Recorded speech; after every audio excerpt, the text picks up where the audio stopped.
Hi guys, and welcome back to my life. Yeah, sorry about the setup. It's just I was recording on my proper camera, but apparently the memory card on that is full.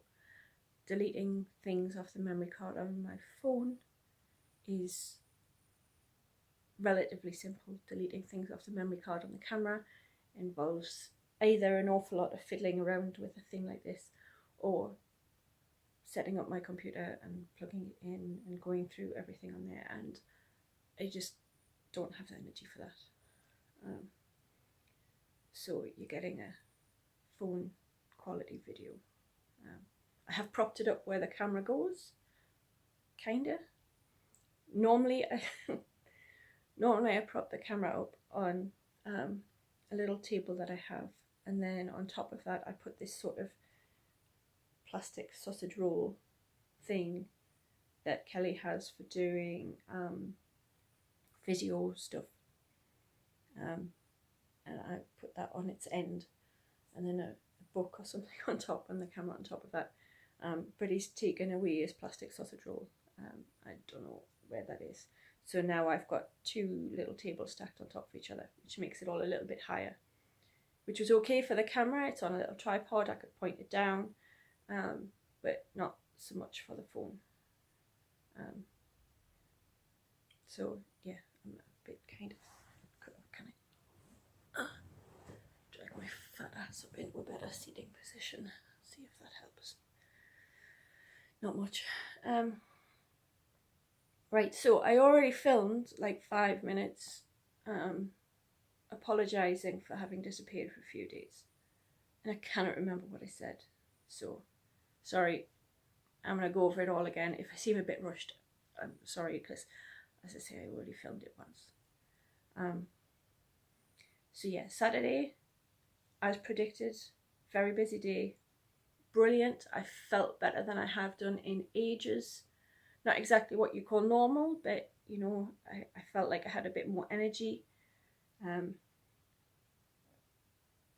We were stopping at Stephen's on the Friday night, but we had to come back to this end of Sheffield on the Saturday morning. I had to pick up a parcel, and a friend was celebrating her birthday with a coffee and craft in the local Costa.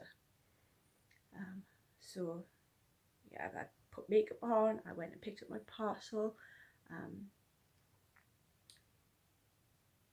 Stephen parked up, and I walked without my crutches to the Costa. It's not exactly far, it's, I don't know, maybe 150 yards. But it's still, I did it without my crutches. We sat and we had a couple of hours in Costa talking with friends and doing some knitting. And then we headed back to Stephen's because his folks should have been back from Shetland. We would have beaten them home, except we decided to stop for fuel, and some of the stupidest people in the world decided to stop in front of us. Well, one of them pushed in front of us, actually. As we were waiting in line, he just snuck in. And everybody who pulled up seemed to have their filler cap on the same side of the car. So there were pumps free, just not any that we could reach. And then the guy in front of us, I don't know, I think maybe he did his entire shopping in the tiny little 7-Eleven shop at the petrol station instead of at the giant 24-hour supermarket that's literally just the other side of the barrier. And then when he came out, he sat in his car right next to the pump and had this whole, I don't know what he did, his tax returns or something, sat in the car before he drove off. So anyway, upshot of it all was that by the time we got out of there, Stephen's folks had already arrived back at his. I don't think they'd been there long, but they did beat us to it. But they were overjoyed at all the stuff that he has done in the garden. Obviously, I'm really pleased about everything that he's had done in the garden as well, because having a proper functional garden with a gate on it and everything means that we can now genuinely consider getting a dog. there's a part of my brain still doesn't believe it's ever going to happen. You know, there are still logistical problems, money being one of them. But yeah, I'm really excited about that idea of actually having a dog in my life again. Stephen's folks were really pleased with the bathroom, which again we've had done since they were last there. They still managed to make comments about other things that hadn't been done, as if Stephen's spending every penny that he has and some that he doesn't on the work that he's already had done. And the nightmare that we've had with that, because all the stuff outdoors has been weather dependent to an extent, and some of it still isn't finished. So the garden work started in February, and one of the things that needed doing after laying the new drive and the paving stones in the garden was to put a sealant over it, and that sealant wouldn't dry in sub-zero temperatures. And of course a month ago it was still snowing, so that wasn't working. But then now that when it stopped snowing, it basically rained solidly for a week and a half, so they couldn't do anything then. And now it's too hot, because if it dries too fast then it doesn't set properly and it all cracks and comes out. So now it's too hot. So yeah, logistical nightmare. There's a limit to how much we could have done. Thinking something is stabbing me in the foot there, and it's a popcorn kernel. It turns out I can... Right, so that's something else that I wanted to discuss as well. I'll get onto that in a minute. So yeah, anyway, upshot of all that was, Saturday was a brilliant day. And I felt great, but I obviously used too many spoons. Anyone who's not aware of spoon theory, a lovely girl with lupus came up with this spoon theory to describe what life is like living with a disability that uses energy, with a fatigue type disability. And it has become an easy way for anyone else with a fatigue type disability to describe their life. So I'm not going to go over it here. I will link it down there, and you can read it later if you want. So yeah, I'd obviously used several days worth of spoons in advance, because Sunday was an entire flop day. Monday, I didn't get out of bed till tea time, and all I did was sit on the sofa. I didn't even do any knitting. Monday, all I did was sit around. Well, I stayed in bed till tea time, then all I did was sit around on the sofa. Stephen brought me back home on Monday night. Tuesday, I stayed in bed until middle of the afternoon, nearly tea time even, because Kelly had got back from work. Yes. And of course by that time I'm absolutely starving, because gluten-free.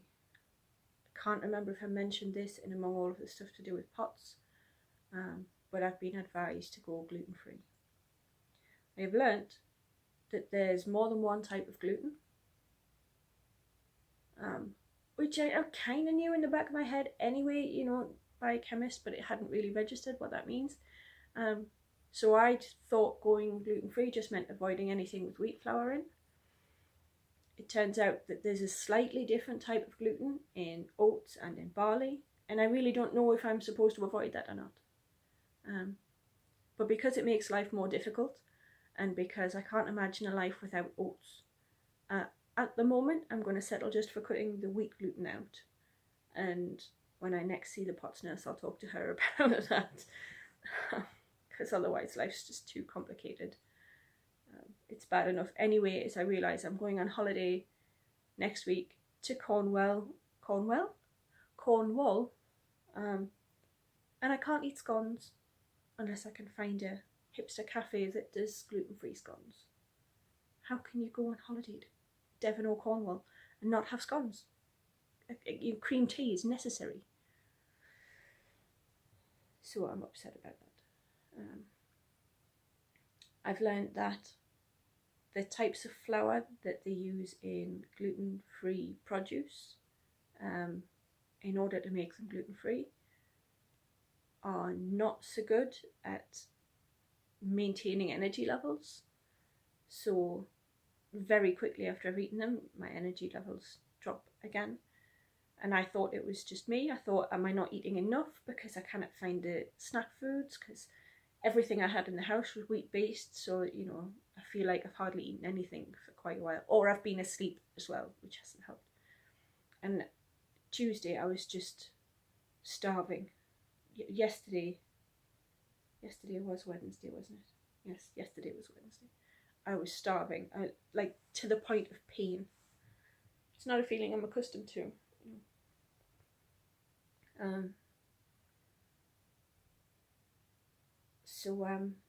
Yeah, Stephen took me shopping and we bought gluten-free bread and gluten-free cereal and because I was feeling miserable, gluten-free cupcakes, which are, the icing at least is actually nicer than it is on normal cupcakes because it's not as heavy. It's kind of light and fluffy, and I mean, I don't think there's any icing and any gluten even in the icing, so I don't know what they've done differently, but I like it anyway. I'm going to save that and have that after my video.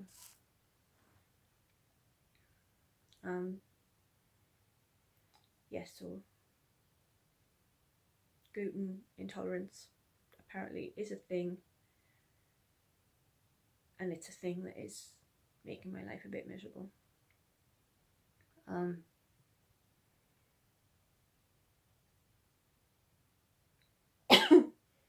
Not doing videos, there were a couple of days, excuse me, I choked myself on that little bit of icing.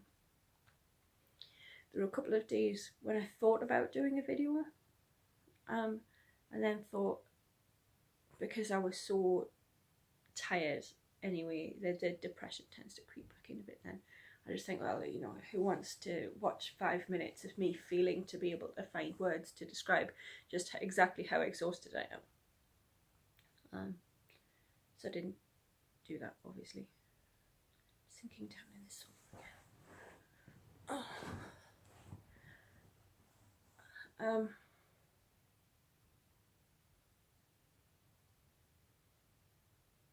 The brain still isn't working properly. Today, I find, although I've got a little bit more energy, I'm oddly emotionally fragile, and I don't know where that's come from. Because I thought that I was doing okay apart from the physical flop, which is to be expected. But for some reason today I'm kind of on the edge of tears all the time. I don't know what's causing that. It better pack up and bugger off, because, you know, holiday. I need to enjoy this holiday.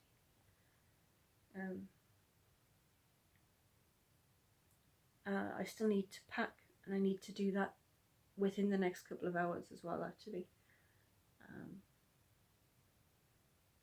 because we're going back to Stephen's tonight. Then he's got work to do tomorrow morning, but I think he's going to be working from home because he also has a doctor's appointment, I think. And then he's finishing early so that he can get a bit of rest, because between us we have a 5 or 6 hour drive on Saturday. And he wants to be sure that if I am too much of a flop to actually be able to drive, that he can manage to do it all on his own. Now, I'm genuinely hoping that doesn't happen. But if I cannot control it, you know, I can try and rest as much as I want, and it still might not work. And if I'm not having a good day, then there's no way that I'm safe to be driving down the M5. It is what it is, can't be helped.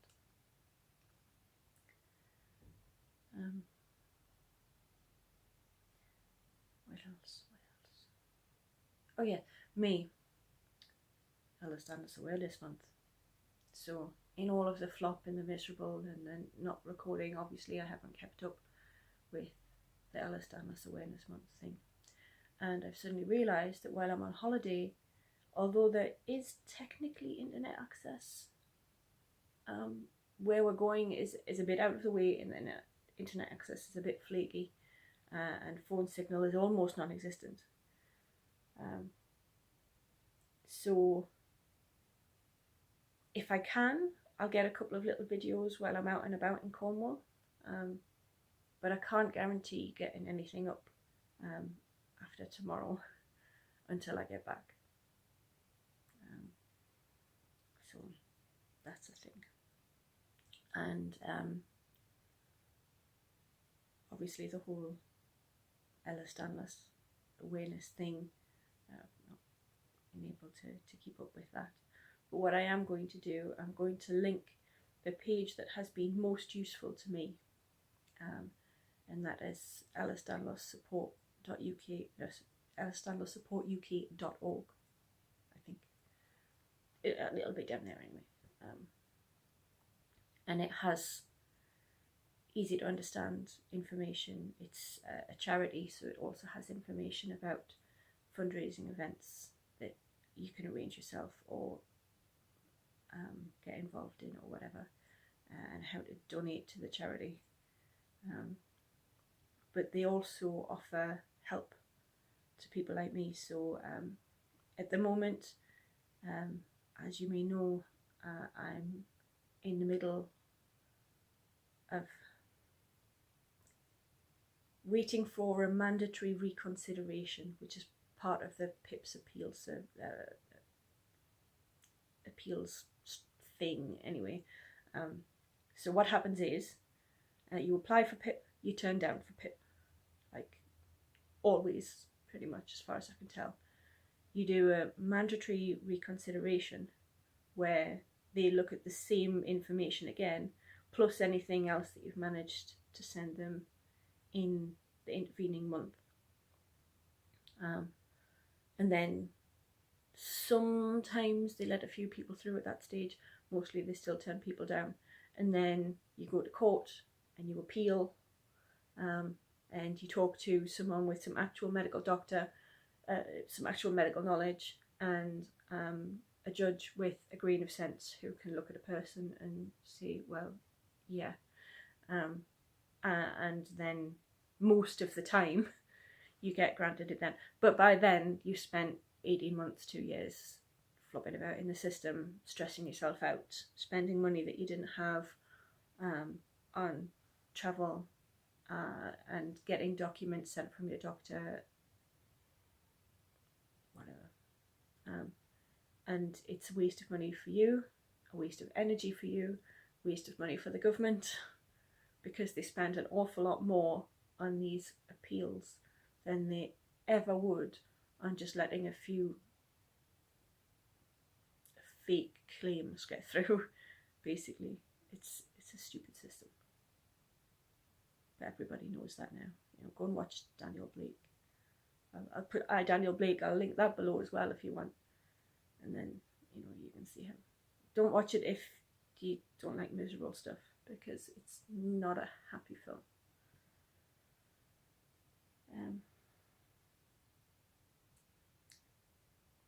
Why did I start seeing that? Why did I go off on one about benefits?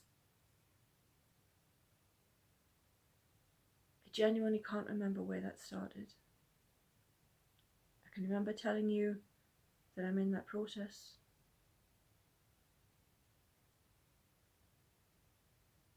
But I don't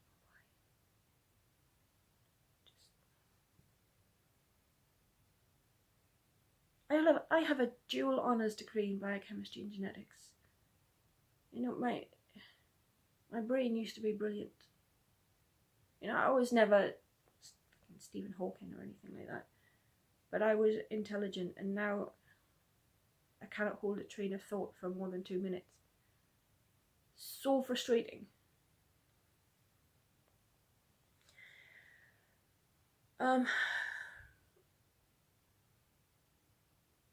You know what? I wanted to end on a reasonably happy note for this. Oh look, I've got a new bruise. I wonder where that one came from. But yeah, clearly that's not going to happen. So, I'm going to stop now. I'll hopefully see you tomorrow, if not in about a week. And I'm going to eat my cupcake now. So, thank you all for putting up with me and listening to all my rambling. And oh, I've remembered what I was talking about now, because I was going to say about linking EDSUK.org underneath EDSSupportUK.org underneath. Yeah, they offer support with people like me going through the benefits process by having advisors who know about EDS and about the benefits process. So that I did remember eventually, but it doesn't change anything. I'm still just going to stop now and have my cupcake, and yeah, night night everybody.